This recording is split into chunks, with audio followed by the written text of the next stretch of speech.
अपने धनुष और तीर की शक्ति को परखने के लिए आरव ने अपने बड़े भाई केल्विन को ही निशाना बना लिया। तीर लगते ही केल्विन चट्टान से नीचे गिर पड़ा, लेकिन जैसे ही वो नीचे घाटी में गिरने वाला था, सदियों से सील किया गया एक प्राचीन दिव्य धनुष उसकी विपत्ति को महसूस कर उठा। वो अपने बंधनों को तोड़कर बाहर निकला और केल्विन के नीचे उड़कर आ गया, जिससे वो सुरक्षित रूप से जमीन पर उतर गया।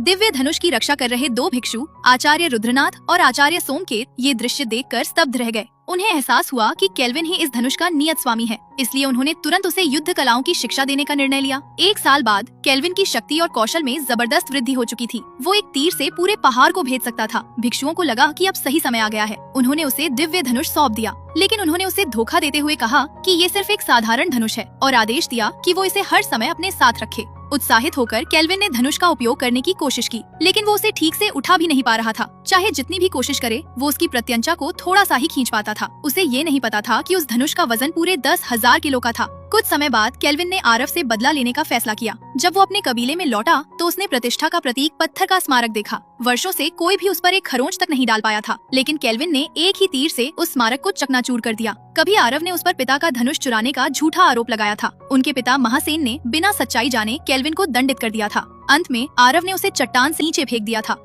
उस क्षण केल्विन का सारा दबा हुआ क्रोध फूट पड़ा। उसी समय परिवार में कबीले के मुखिया के चयन की प्रतियोगिता चल रही थी। जब केल्विन वहां पहुंचा तो आरव ये देखकर हैरान रह गया कि वो अब भी जीवित है। उसने निश्चय किया कि इस प्रतियोगिता में वो उसे हमेशा के लिए हरा देगा। प्रतियोगिता के पहले दौर में एक विशेष संरचना के आर पार निशाना लगाना था। कई प्रतिभागी आत्मविश्वास के साथ आगे आए, लेकिन उनके तीर उस संरचना को भेद भी नहीं पाए। जब आरव की बारी आई तो उसने जानबूझकर संरचना के अंदर एक बाधा पर तीर मारा, जिससे तीर उछलकर केल्विन की ओर बढ़ा। सौभाग्य से केल्विन ने तुरंत प्रतिक्रिया देकर खुद को बचा लिया। फिर आरव ने दूसरा तीर चलाया। सबको लगा कि इस बार वो जरूर सफल होगा, लेकिन तीर अंतिम बाधा को भी पार नहीं कर पाया। अब केल्विन की बारी आई। उसने अपने हाथों और पैरों दोनों से दिव्य धनुष को खींचा। जैसे ही तीर छोड़ा गया, धरती और आकाश कांप उठे। एक विशाल तीर आसमान को चीरता हुआ पूरी संरचना को भेद गया। उसके अपार दबाव से सभी लोग पीछे हटने पर मजबूर हो गए, लेकिन आरव अब भी संतुष्ट नहीं था। वो केल्विन के साथ असली तीरंदाजी का मुकाबला करना चाहता था।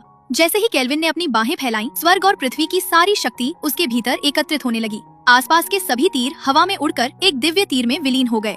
अंत में केल्विन ने अपनी सारी शक्ति लगाकर उस दिव्य तीर को छोड़ दिया।